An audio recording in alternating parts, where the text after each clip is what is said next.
The planet's puppet masters almost surely have a plan.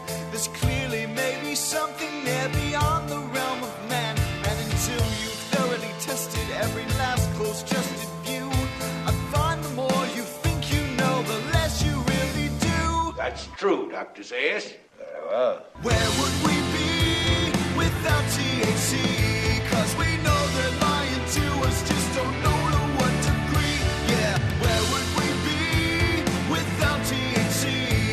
The Higherside Chat Show, Greg Carlwood and Company. All right, Higherside Chatters, today we're going deep into the broad and sweeping subject matter that falls under the umbrella term of Gnosticism. Because Gnosticism weaves itself throughout many areas of interest for conspiracy enthusiasts, from the use of ritual magic and its influence on secret societies to the idea of nefarious reptilian overlord entities in the very process of awakening itself. It also goes without saying that the various orders and groups we consider under the term often share the commonality of being a thorn in the side of authority, orthodoxy, and the controllers of their day. Folks, it seems that even though Gnostic ideas ooze out of nearly every conspiratorial orifice, sometimes we have a tendency to play fast and loose with buzzwords we really haven't taken the time to dig deeper into.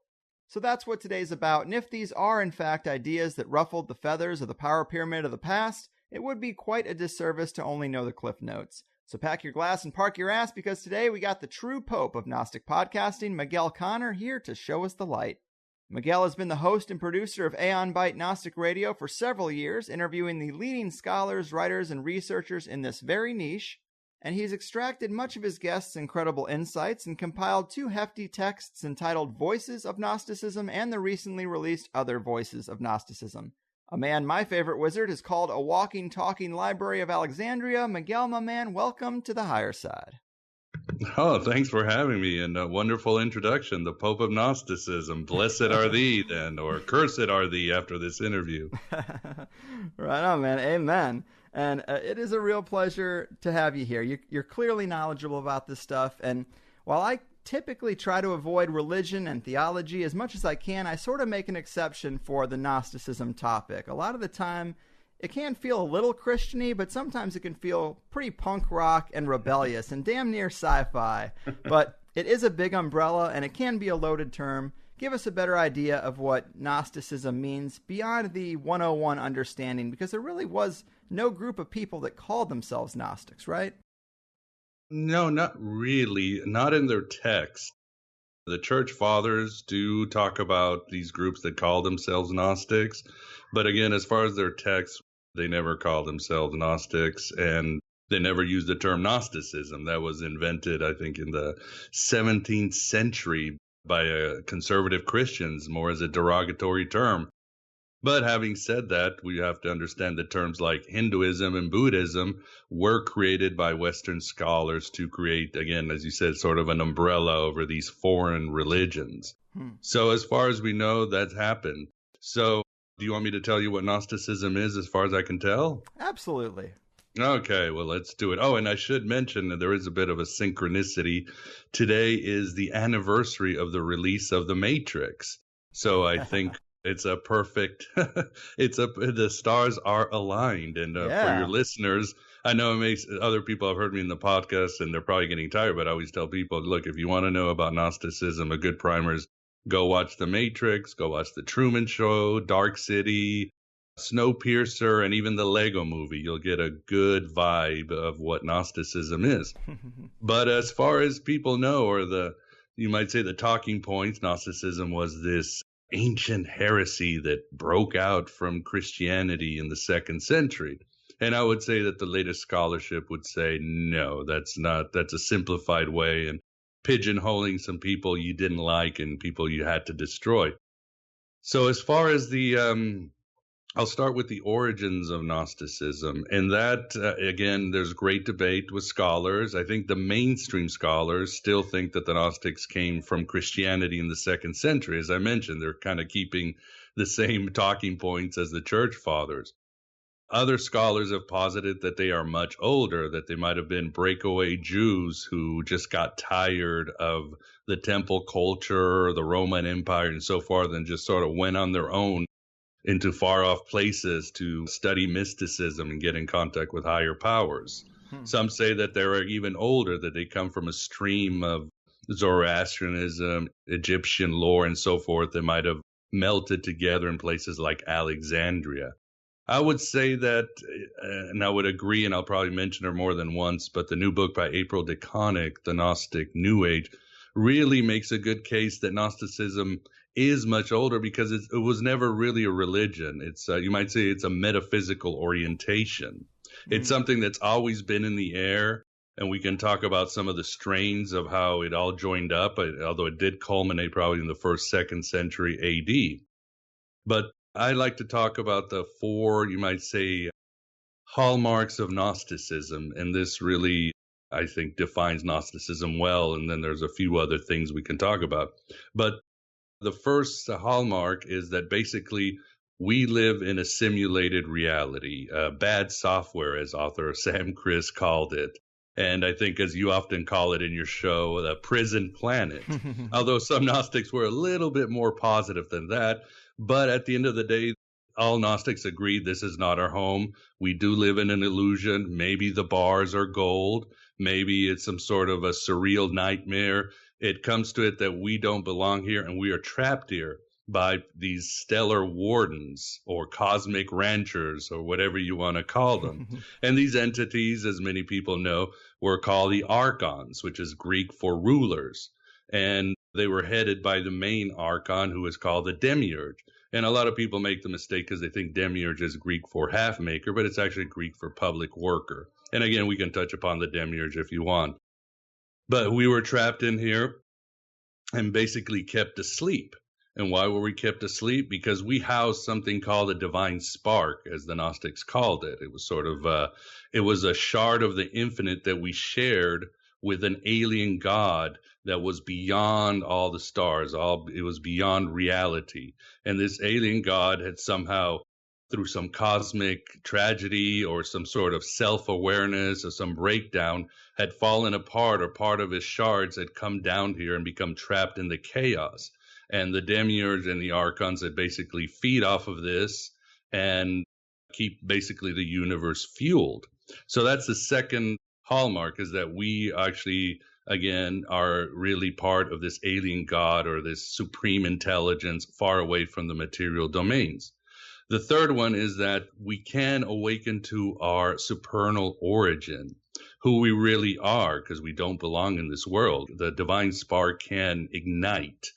And this is usually through the teachings of what they called an apostle of light or a Gnostic illuminator.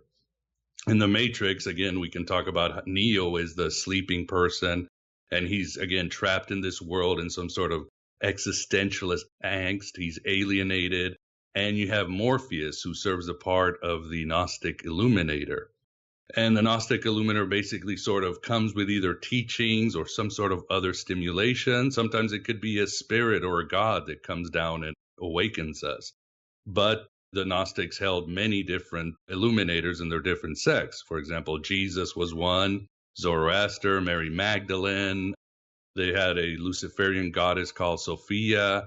And even the Manichaeans, which was a missionary Gnostic sect, placed Buddha as that level, as an awakener. And this awakener could wake us up.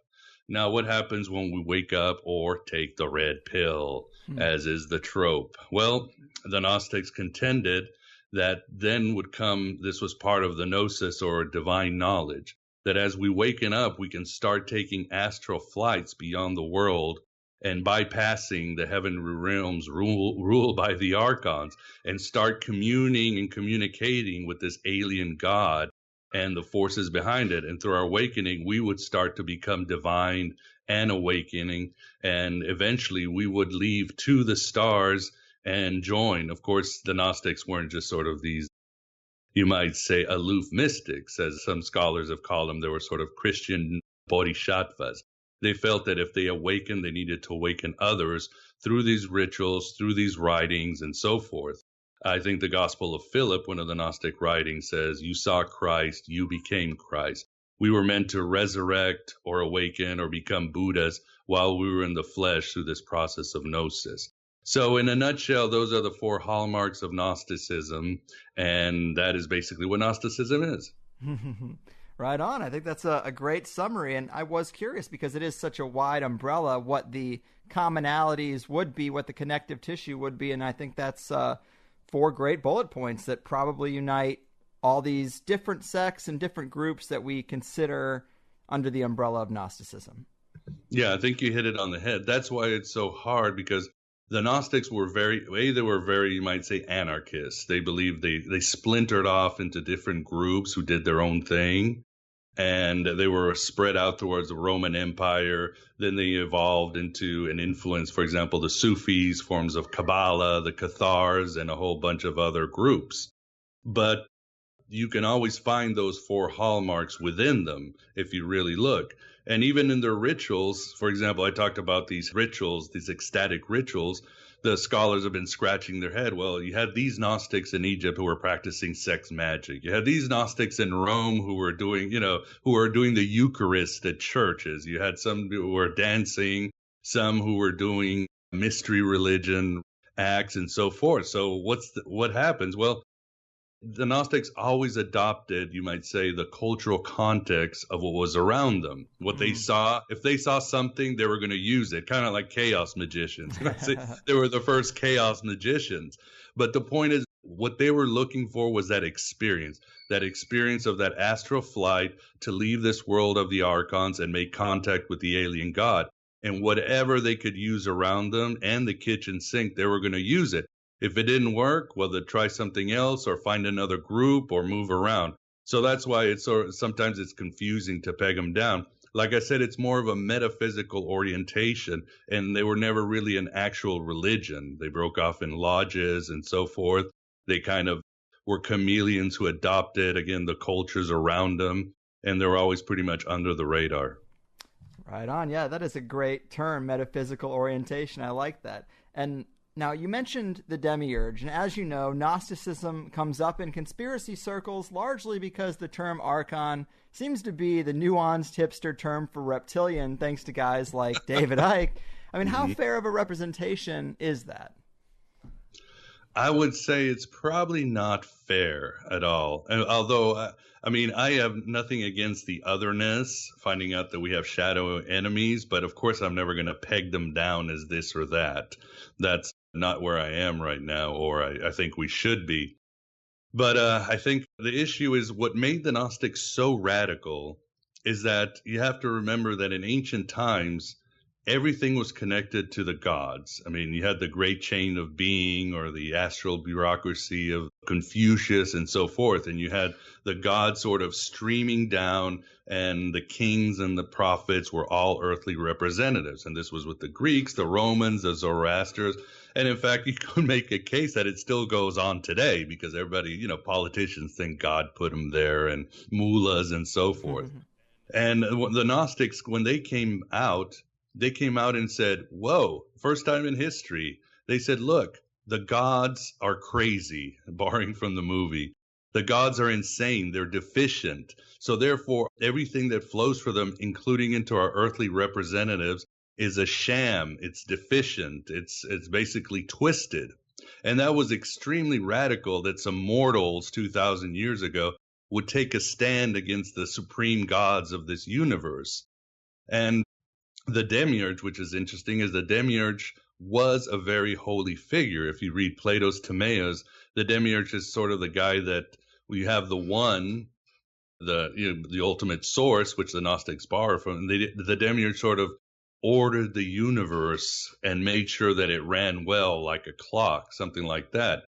And of course, and that was even believed by, ancient Jews, by the Romans, by the Neoplatonists. In fact, the church father Justin Martyr called Jesus the Demiurge of Jehovah because he was the order, the logos, the reason of the divine.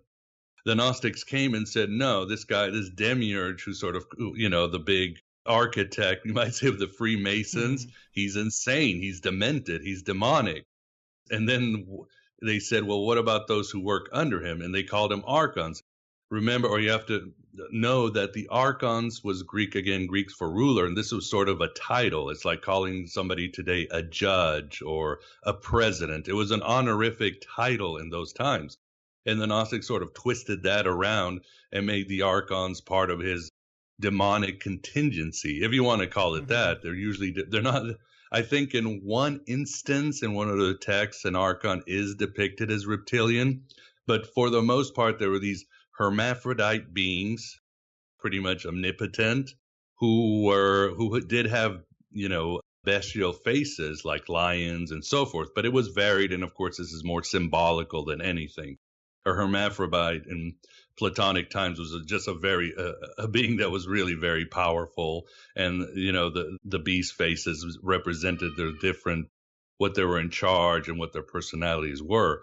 But as far as you know, they were basically spiritual beings, and they had two aspects. One is they ran things, they liked things as a bureaucracy, but they weren't very efficient about it. They were sort of, think of the movie Brazil or Time Bandits, Terry Gilliam's Time Bandits, where they ran the universe in sort of this painful, badly run bureaucracy. As above, so below, I think we can all relate. But the whole mission was to keep us trapped and asleep. And the other thing is they had an appetite for rape. They liked raping anything that was holy, anything that was beautiful, anything that could stir. And you could say, well, rape is really a metaphor for just, screwing our minds and keeping us beaten down and so forth. So this was the aspects of the Demiurge. And another thing, too, is the Demiurge, and I'm sure many of your listeners know, was associated with the God of the Old Testament. They thought the God of the Old Testament was pretty much represented the insanity of this world and everything wrong with it, that this God, Jehovah, was pretty much, well, I keep saying it, he was out of his mind. He was an ignorant being. He was a being that when he came about, he said, there is no God but me, which was, as many have called, the great sin of the Demiurge, when he thinks he rules the universe and there is nothing else. And this God, this Demiurge, of course, he associated with other beings too, and he changes throughout the histories. How did the Demiurge come about? Well, in some of the classic Gnostic texts, what happens is that you have the mind of the alien god is usually depicted as having characteristics, and they're personalized into these entities called the aeons. These are part of the mind of God. To the Gnostics, the ultimate source was just this well-running, imaginative, empathic mind full of information. And at one point, as this God is learning to become self-aware, and these characteristics come about, which he called aeons, and they had different things like love and honor and so forth. As he's spreading out, there is one aeon that's called Sophia. And they took this from the Old Testament because it always talks about this wisdom figure that is there with God, that is there at the beginning of the time, who it's called wisdom in a lot of the texts, like the wisdom literature and so forth. And this being Sophia became so curious about how the whole mechanism worked, or how the ancient mind was, that she basically rebelled. And she's often called very much a Luciferian figure, probably even before the myth of Lucifer, because she rebels and she ends up falling out from this, again, supreme mind, from the matrix of the supreme mind, and is thrown down into the chaos. And as she falls down, she goes through this passion where she begins to experience all the emotions that can be experienced: fear, despair, sadness, and she becomes basically pregnant by her own emotions. And in her pregnancy, she gives birth to the supreme God, to the Demiurge, to Jehovah, who has no idea that he's been given birth, but has this power and decides he's going to create the universe. So in the end, I mean, the Demiurge is a classic tale about the ego and what the ego does, and what the egoic rulers of this world do, and how they just basically make a mess of things. Right on. Now, you also wrote an article titled "The 5 Most Dangerous Archons in the Gnostic Gospels," where you break down some of the other archonic characters. I think people have probably heard a decent amount about the Demiurge, but I don't think many listeners have gone much deeper than that. What can you tell us about other archons and their potential influence? Well, the archons, again, had the function of running the universe. The Gnostics, like many of the ancients, thought that the greatest thing that kept us down was the powers of fate, the power of the stars. So the Archons were in charge of all the different stars, and in different systems, the Archons change, and you can associate them with other gods and so forth. And the Archons, of course, had other functions. In one book, we have basically one bloody Archon for every part of our body, because they thought the human body had to be created in some factory, and the Archons were just building us, or at least they were in charge of them. So there could be thousands of Archons for different functions, and of course the roles would change and so forth. So yeah, sometimes I like to play around, because there is one Archon which made me laugh in the Secret Book of John, and this is the Archon of Desire, and her name is Yoko. So that made me laugh how they came up with that 2,000 years ago. And then there's other stories. I mean, the Gnostics, when they were writing, that's why Carl Jung called them the first depth psychologists. It's almost like they were taking a journey inside their own minds. The mind of the alien god was the own human mind. And they felt that they could travel back and find out this trauma through their scriptures. It's almost like a form of self-therapy. I mean, Jesus doesn't even seem like a character. It's like they're writing fan fiction. But again, as many people know, sometimes writing is a great form of therapy. You do unlock doors. Your mind does expand. You do seem to take some amazing journeys. And they were just pumping out gospels and doing their rituals and discovering different things and tweaking the stories and changing the Archons and changing the role of Jesus and changing the role of Sophia. So it was very varied, but it all seemed to have, again, this sort of this therapy, which they thought was not just a personal therapy, but a cosmic therapy. The Gnostics thought, if we can get our mind to work like the mind of the alien god, to get it 100%, then we can actually start not only helping the world, but help this alien god heal and help make contact with alien god. So they get pretty psychedelic. And as you mentioned, they do have this sort of sci-fi sensibility to them. I mean, that is one thing that can't be denied. And I always like to tell people when they read the Gnostic Gospels, just keep in mind the 4 hallmarks, but also keep in mind this. It was a writer, William T. Volman, who wrote in the New York Times, quote, "As a corpus, the Gnostic scriptures are nearly incoherent, like a crowd of sages, mystics, and madmen all speaking at once. But always they call upon us to know ourselves." And that's one of their central dictums, is that they felt, and again, they're taking the vibe off of the Greeks, the Greek mystics and the Romans and so forth, that to know ourselves, to go inward, we could really find a divinity in it through all the layers of falseness that we are, all the layers that the Archons have created, which appear as our personality defects, our engineering, our education, and even fate itself. We could find this divinity within ourselves. It's almost like the journey inside was the journey outside. So you had to take these 2 journeys in order to tie everything in. But of course, again, to do this, you had to get through a lot of Archons, and ultimately you had to get past the Demiurge. And they would have these rituals where they have these, you see them in their texts, these grand rituals with passwords as they're taking astral flights through the heavens. And they would meet an Archon and have to give him a password or trick this Archon, and then go to the next level and the next level. And it really didn't end until you hit the ultimate source, which they often called a depth and silence. It was this moment of pure contemplation where you were, you might say, in the moment in pure Zen. So needless to say, I don't see any reptilians yet. Fair enough. And so I have really gotten interested in magic in recent years, which has made religious topics unavoidable because they're so intertwined, especially when you go back and get to the roots. And I hear Gnosticism come up alongside paganism and Kabbalah when you get into this lane. I hear them referenced a lot together, but how related are these schools of thought really, as far as you can tell? They're definitely very related. I mean, remember, the big melting pot in those days was Alexandria. Mm-hmm. So the Gnostics, we do have documented, we have it documented that the Gnostics were rubbing shoulders and going to the same school as the Neoplatonists, that they were inside the Jewish communities, the Hellenized Jewish communities, that they were inside the churches, and the church fathers are trying to do it. So there's a lot of overlap in what they thought. But even the Neoplatonists hated the Gnostics because, again, the Gnostics were so radical. Not only did they think that the gods were really demonic, but the Gnostics had these ideas back in, 2,000 years that if you had enough power, you could travel the planes and you could actually control the archons and control more of the super angels. Now, they weren't controlling to overthrow the world or anything or gain material power. That was never their goal. Their goal, again, was pure consciousness expansion, pure fullness and wholeness. But this used to just make the Neoplatonists angry because a lot of the Neoplatonists thought, no, you don't mess with the divine. The divine is fine. You can get solace and you can get advice and you can get peace, but you don't start materializing the fabric of the cosmos.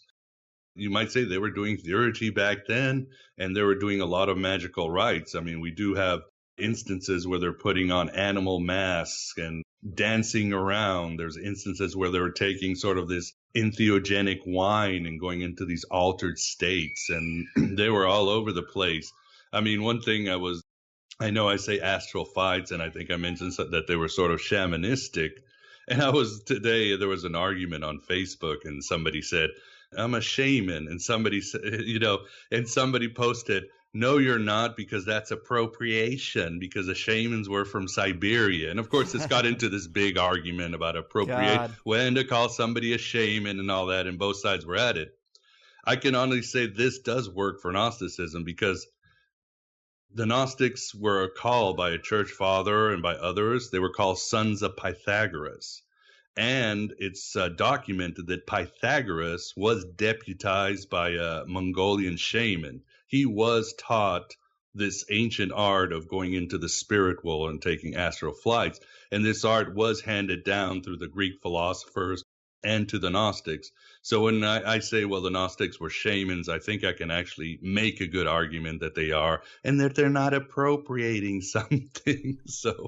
But yeah, they were definitely rubbing shoulders. They were borrowing, and they were heavily steeped in magic. We find some of their coins that they use with Abraxas and other magical coins that they had. We have these very long rituals and incantations or texts.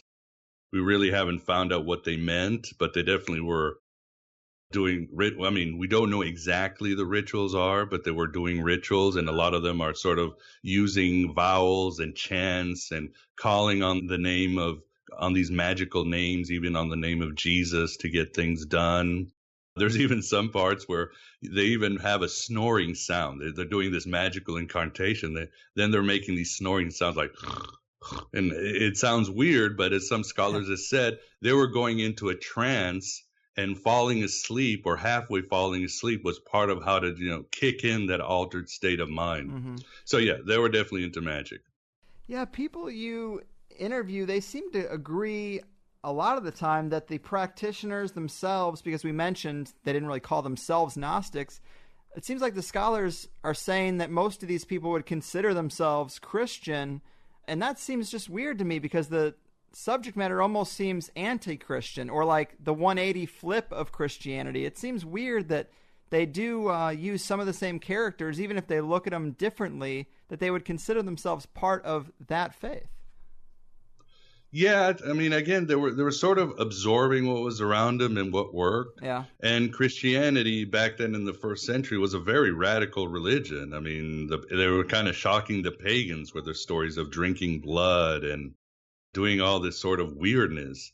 And the Gnostics definitely took that. I mean, they really saw like the Apostle Paul as an amazing guy, because there was a story of him going and being blinded by the light and having to go to Arabia for all these years. And Paul is talking about traveling to the third heaven and making contact with angelic beings. So that's really inspired a lot of the Gnostics. They thought, wow, this is cool.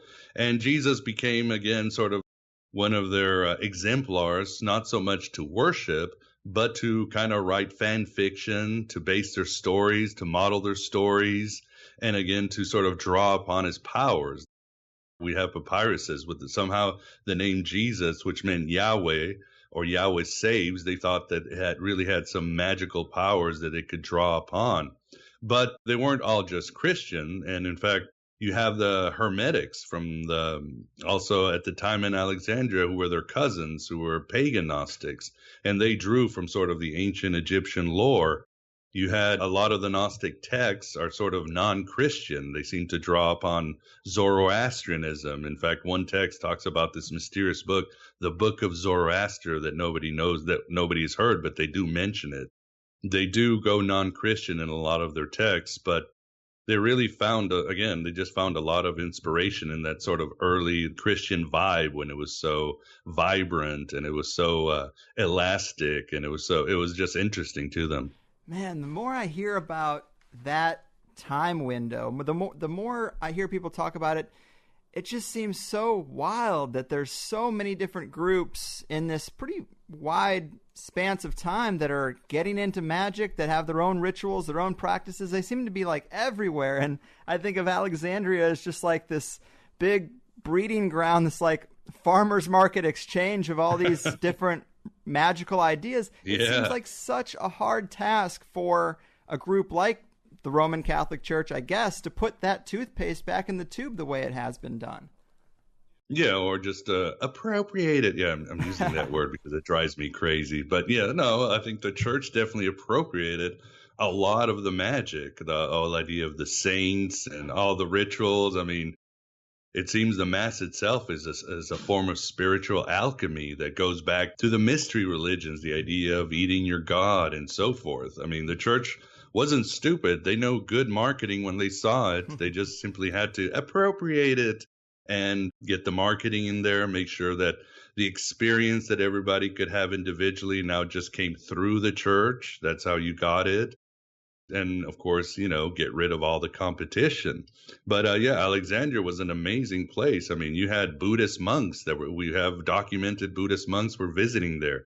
You had a whole bunch of ideas in the library. You had the Hermetics, you had the Jews, you had the Christian Gnostics. You had, again, it was this huge hodgepodge of, you might say magic, but even magic is kind of a strange term because what's the old saying? We practice religion, they practice magic. And somebody else said, religion is just magic for the masses. Magic is just religion for the individual. I mean, at its core, it's just trying to get an experience with something beyond yourself and grow as an individual. And of course, it was hard in Roman times because a lot of times magic was completely unlawful, except state-sponsored magic and some exceptions. But having said that, it was going under the table and it was happening. It was probably very intense in Alexandria. Yeah, man, I like that little phrase about magic being for the individual and religion for the masses. But I always kind of think about magic as anti-authoritarian because religion has been used as a control mechanism and a very useful psychological tool for the elite. And magic seems to be like kind of that hidden truth behind their hollow husk of a tradition that they give for everyone else. Yeah, you could say that. I mean, again, it really depends on what was going on because, I mean, the Gnostics, as I said, they were intrinsically anarchists. I think Chris Knowles calls them history's first geeks. They were the guys always in the corner that didn't trust the authorities, that didn't trust the temple, that didn't trust the institutions, and they wanted to do their own thing and find their own thing, and they were going to create their little groups and play their D&D and mystical states and so forth. So I would definitely say that with the Gnostics, but as far as the Roman Empire, it was really hard to practice magic unless, of course, you were in the good side of the emperor. You were somebody, somebody of authority, somebody that can get away with it. Because let's face it, even before the rise of the Catholic Church, these temples needed to stay open. Somebody had to pay for the electricity, right? So they needed the money. They needed those shekels and denarii to fall into it. So they needed to control the magic. The last thing you need is people going off and having experiences with divine and calling upon rain without permission and all that good stuff. So it was even very controlled, even the times before the Catholic Church came about. Yeah. Man, so to give people a little more insight, what can you tell us about this Simon Magus character? They call him the father of Gnosticism in some circles, I'm told. Yes. He's definitely, I would say, one of my patron saints. Simon of Magus appears in the Orthodox version. He appears in Acts of the Apostle.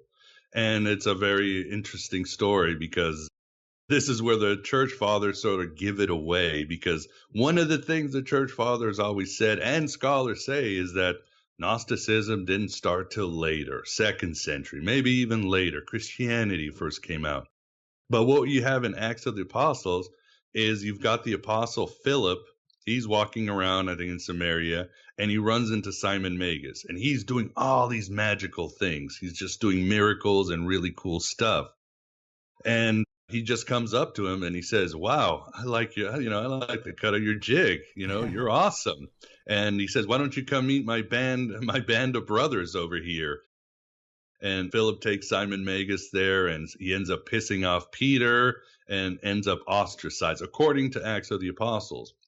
Now, that's interesting, Greg, because wait a second.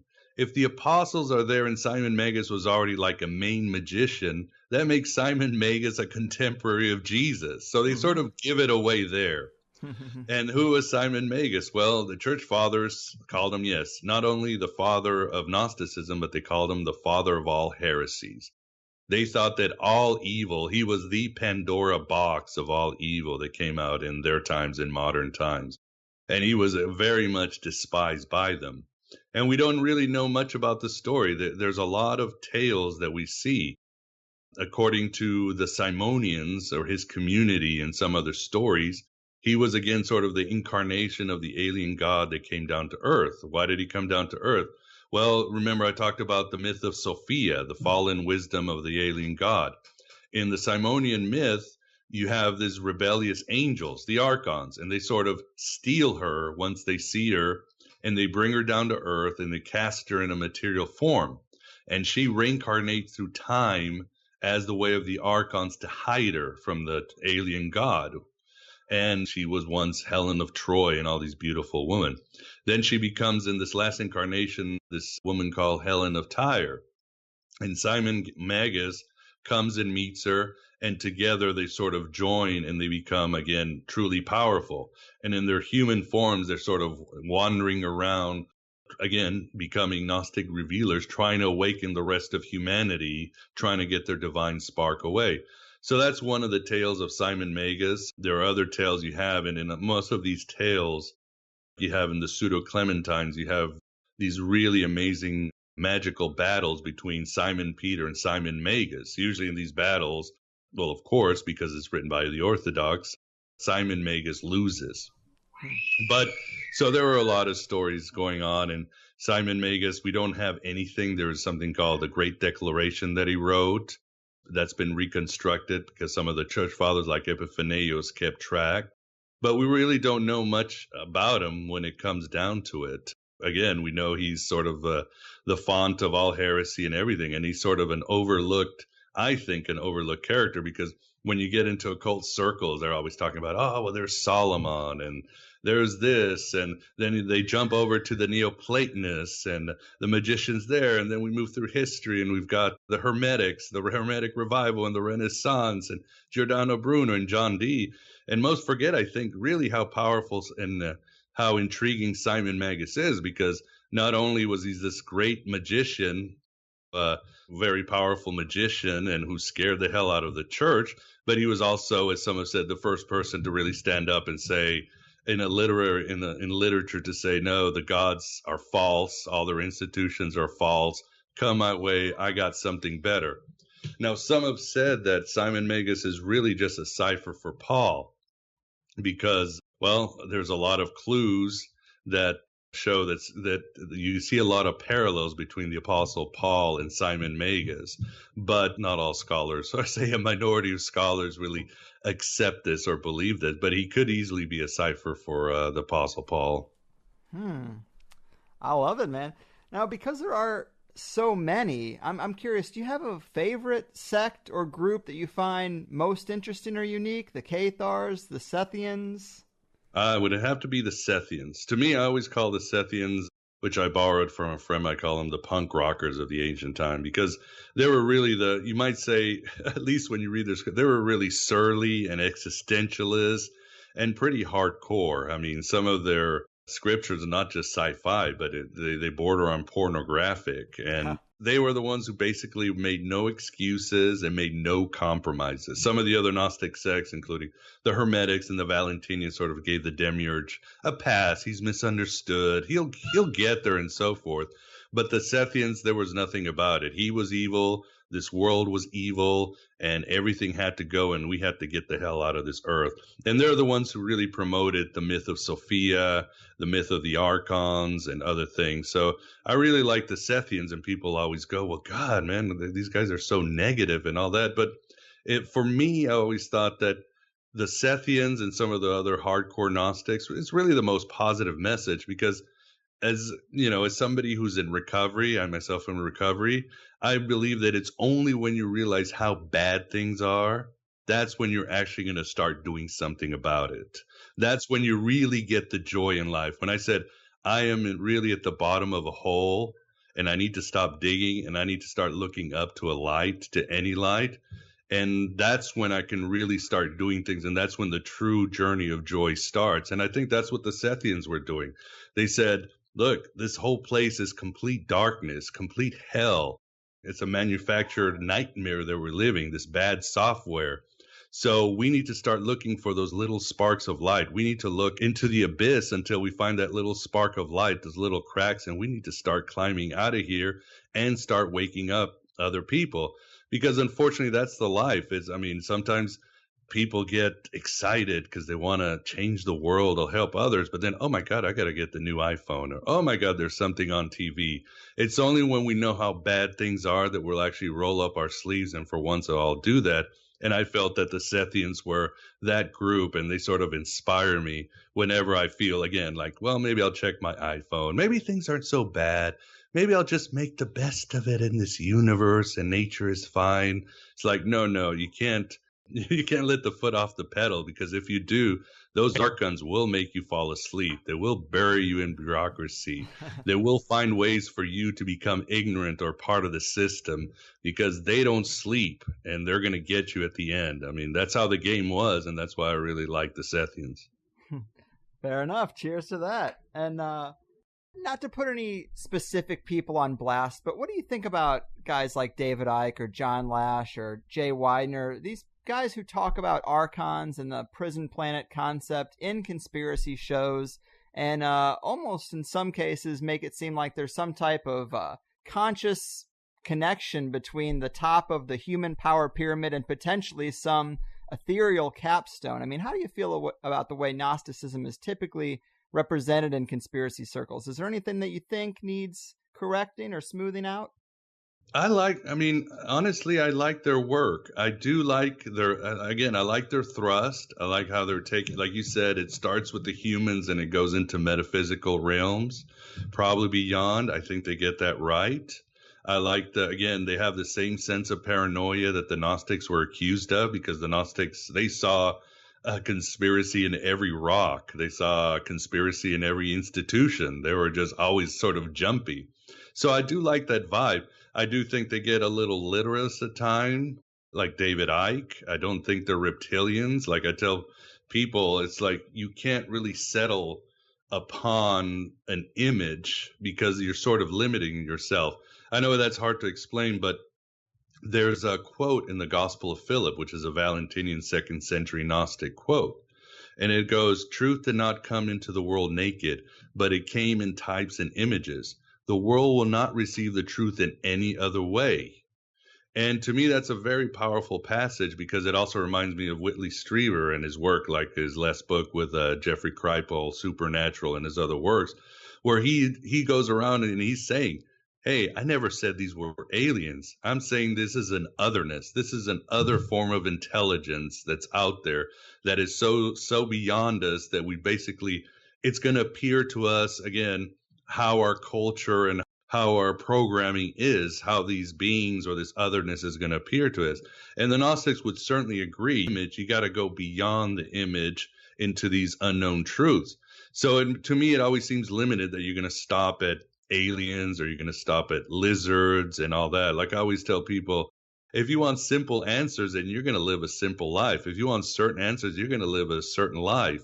But if you want to go, to places where angel fears to tread, where your sanity is going to be challenged, where these images are going to shift, but you can get past them and expand your conscience like ever before, then that's what you got to do. But again, a lot of these guys, I think, again, they're limiting, but I do like their work. The issue I have with John Lash, I did like his book, Not in His Image, enjoyed his book a lot.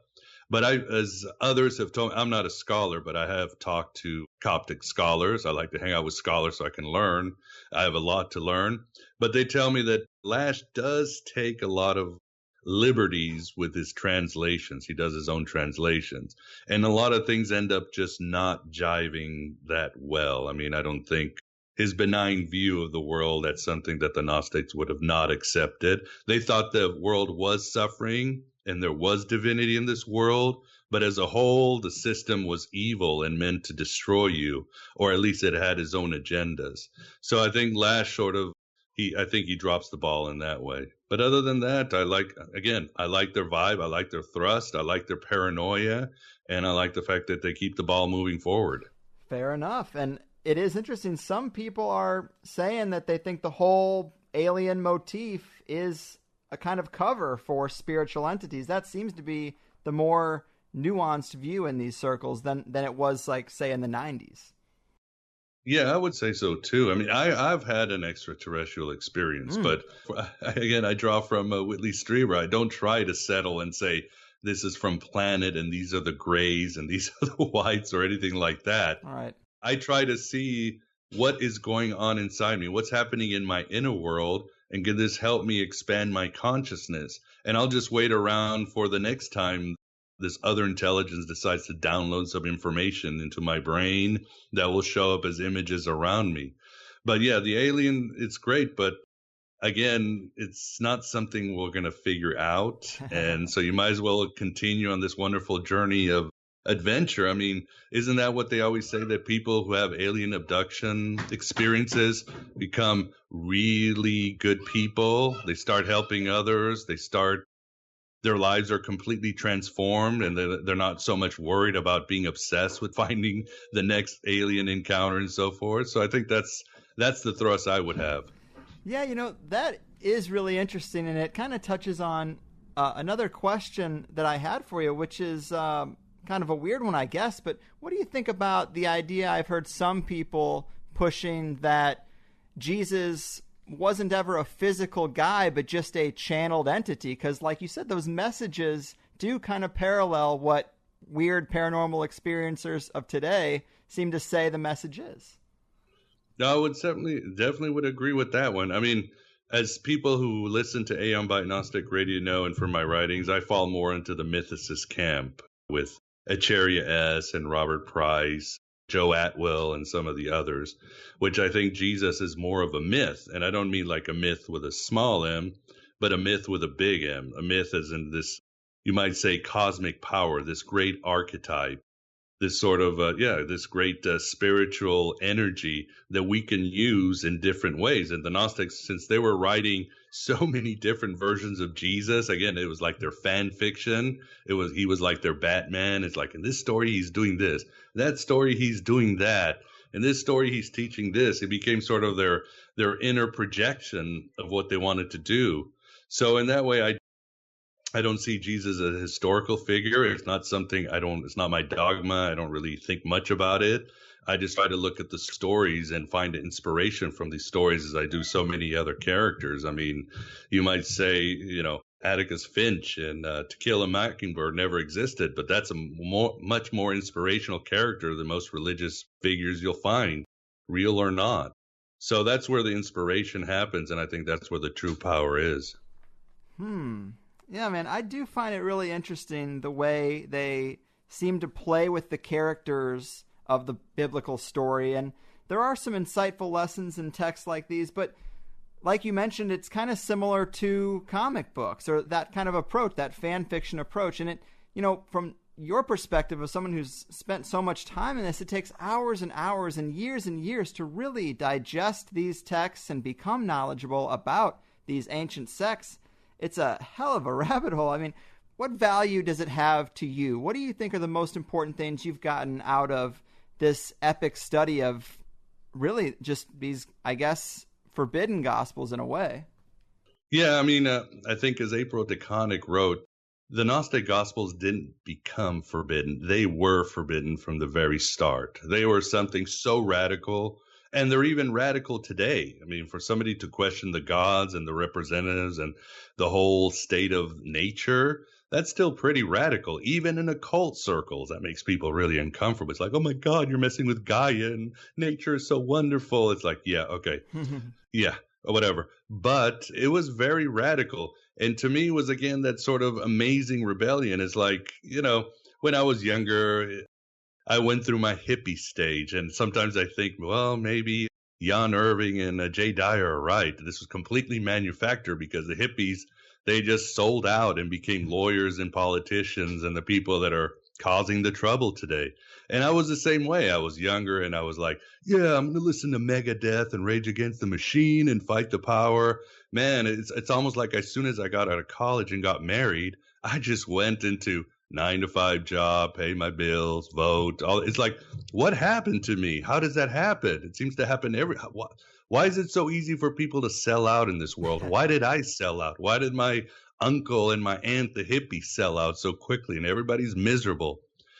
When I discovered the Gnostics, I said, this takes it even further. This is even more radical than all the radical teachings I had heard from the East, from philosophers, from writers. This is the most radical thing in the world. We live in a false world. We don't belong in this world. We are being completely controlled by these higher entities that in a material way we have no chance of defeating, but in a way we are far superior to them. There is part of us that can wake up and become even more supreme than them and really help out those that are in need in them. So the Gnostics being so radical, extremely radical, really helped me sort of get that thrust. And again, people say, well, it's so negative. But when you read their texts, beyond what I said about self-knowledge, there is an amazing joy that I'd never seen before. Because again, they had woken up and seen the truth of the world, and now they really wanted to do something about it. And they had taken the red pill, and there was no blue pill, and they were going to move forward and take it all the way. There was no getting there. Like I mentioned, they would take these flights inside and outside to all these cosmic regions, to these levels, and like a video game, fight a bigger boss each time, a stronger boss. And they were just going to keep going until the game ended. And usually the game ended with them being destroyed, their physical part being destroyed. But as a narrative, I really find it amazingly heroic. I find it amazingly compassionate. And I find it amazingly stimulating because they were such people of reason and they were people of kindness. They really did walk the walk. When you read stories of the Cathars or the Manichaeans or the classic Gnostics, they were always, despite their really heavy-handed message, their existentialist message, they were really beloved by their communities. They were embraced by people. People really liked them. The people that didn't like them were the religious and secular powers around it. Eventually, they had to go. And I think the other thing that the Gnostics really at least touched with me was, I think their central tenet was beyond anything they wanted in this world, is that they wanted freedom. They wanted complete and unadulterated freedom. They thought, like, for example, when you read the existentialists like Sartre and those guys, they always thought the whole purpose of being a human was to be free. But after that, there was no meaning to the universe. This was a dark universe, had no meaning. Being free was as good as you got, and that was a worthy fight.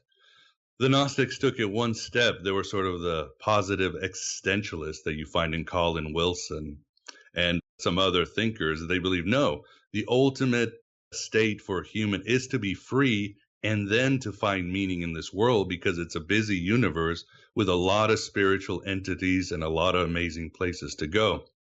I'd like to quote Eric Davis. He's a Philip K. Dick scholar, and in his book, Nomad Codes, he has this great quote, which I always think exemplifies what the Gnostics have taught me. And it goes, quote, "I'd like to suggest instead that the impulse to transcend, the Neoplatonists' ascent through the spheres, the Gnostics' sudden awakening, the desert monks' rejection of the élan vital, is not simply a philosophical error of the mark of patriarchy, but is fired by an intensely lucid yearning of the highest of goals, liberation. And I think that's what the Gnostics wanted. And what I want. What I've always wanted, what we always want. We just want to be free. Of course, yeah. And, I'm sure a lot of credit needs to go to the Matrix, but Gnosticism seems to be just a really popular perspective today overall. And, we did talk about that a little bit, but as we're kind of wrapping this thing up, why do you think that is, that it's so appealing today as it was, I guess, the beginning of recorded history? Well, I did mention the allegory of the cave, but I think it's because, again, we do live in Gnostic times, and it's such an engaging narrative. Humanity has tried everything, and this idea of going through different bosses and fighting your way up to an ultimate source, which, again, what's the Gnostic promise? Like I told you, complete and unadulterated freedom at any cost, because we've realized there probably is no freedom in normative mainstream ways. So I think these ideas really jive well. And of course, the Gnostics had this sort of alien or sci-fi sensibility, because they almost like the Archons are almost like Lovecraftian foes, and they're talking about these giant or these vast cosmic landscape and universes of light and so forth. And Jesus and other of their exemplars are sort of shape-shifting and have superpowers. You have some stories where Jesus is moving the zodiac and he's shifting into different creatures. He's almost like a superhero. Same with Sophia and Mary Magdalene. So this kind of narrative, which was ahead of its time and it seems to have caught up, really jives well with science fiction and fantasy, which are the great myths of our time. So it really works well. And again, like I said, these are Gnostic times. The Matrix is a great example, but some have said that the Wachowski siblings basically borrowed this from either from Grant Morrison's The Invisibles, which I highly recommend. It's one of my favorite comic books or graphic novels, and he really goes full Gnosis, but you see a lot of the Matrix in there. And even before that, you've got Philip K. Dick. Philip K. Dick was very influenced by the Gnostics. In fact, in his Exegesis, which was published a few years ago, what does he say? He says, "I am so into Gnosticism, I can't back out." Basically, Philip K. Dick had taken that red pill and he was into some high weirdness. He ends up saying that in this sort of despair that I'm too far into Gnosticism to back out. He says at the end of the paragraph, he says, guess what? Simon Magus lives. And that's a very powerful statement. And of course, Philip K. Dick's sort of paranoia, existentialist, speculative fiction has become very popular today in many ways. As Michael Moorcock said, we do live in a Philip K. Dick world, because it seems, as we were talking, Trump and Deep State and Pizzagate, all that could come out of a Philip K. Dick novel. He was writing that stuff almost as a prophecy, 50, 60 years ago, and it seems to be more relevant than ever. And again, going back to Simon Magus, and I should mention this, you've got when Jung published his Red Book a few years ago, which kind of coincided with Philip K. Dick's Exegesis, these two posthumous works that were sort of the private notes of these two giants. In the Red Book, Jung has a traveler, a companion that takes him through all the different worlds. Again, that sort of Gnostic shamanistic voyage.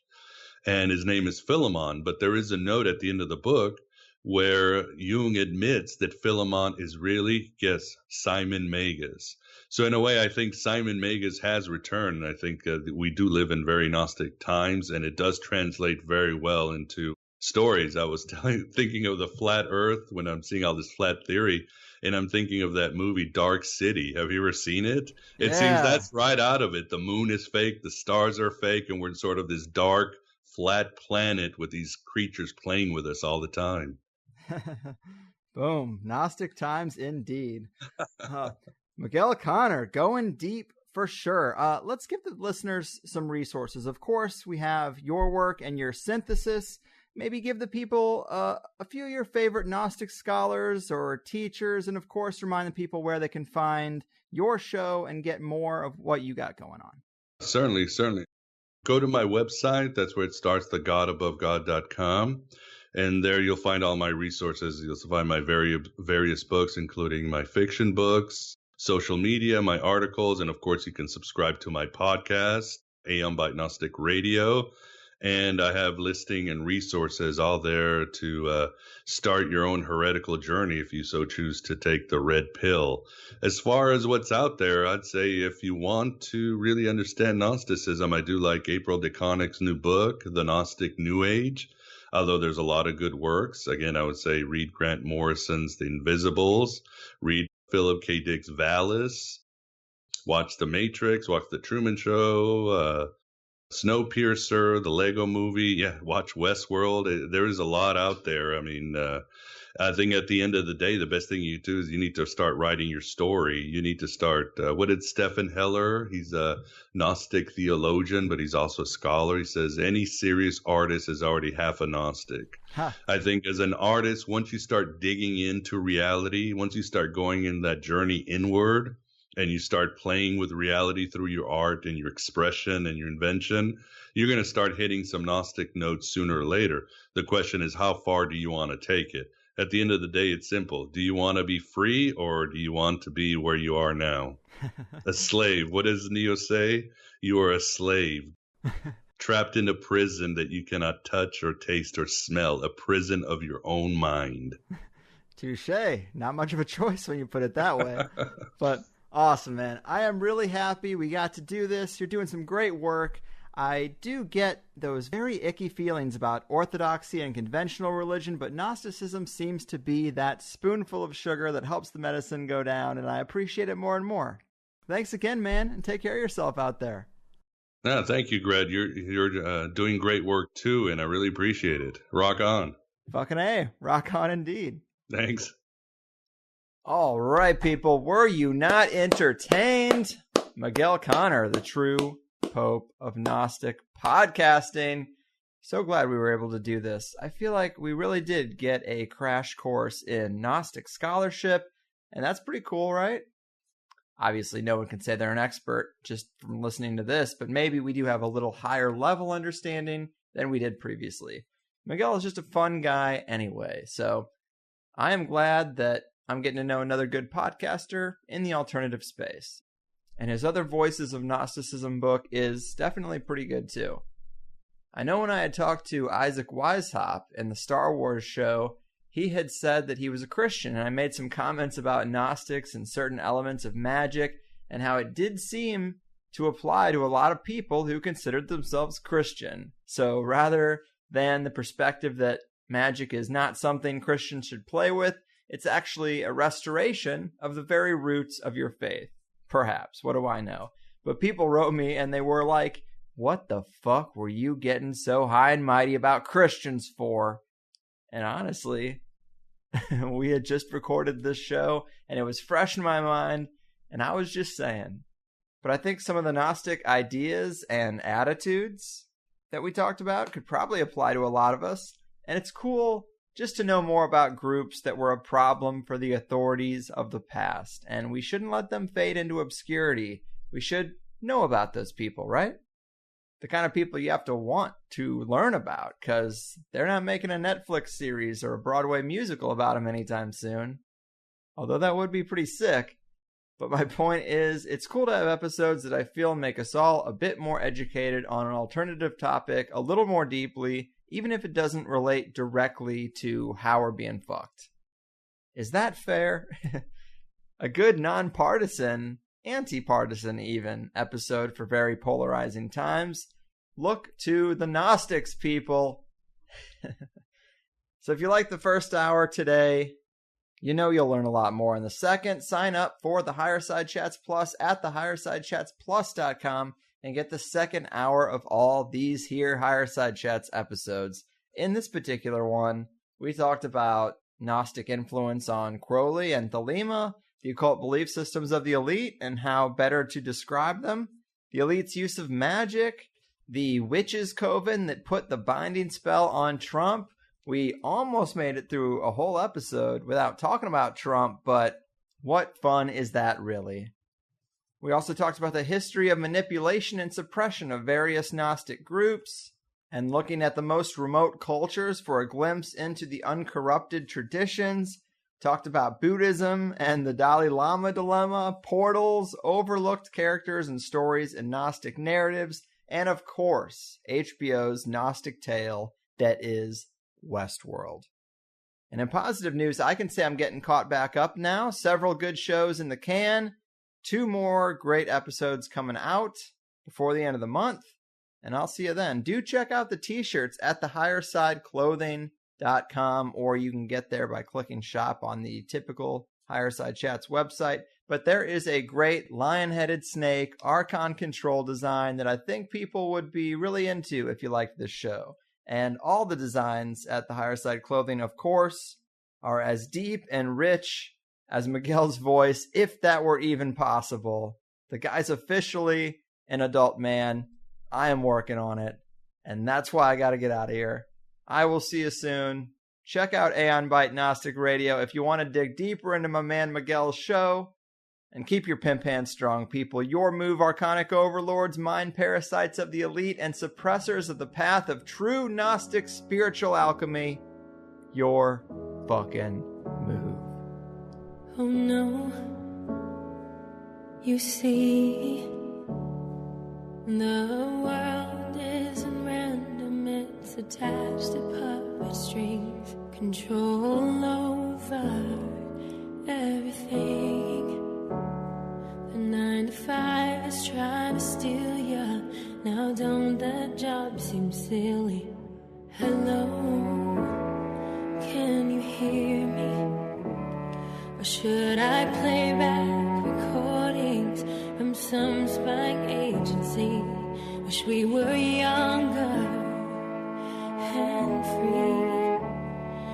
I'll be thankful when it's all exposed, the vast conspiracy. There's such a difference between us and the damn brush.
That's good and well. Did you ever hear the argument that nothing really happens? It's no secret, and that the best is plus. It's doubling your time.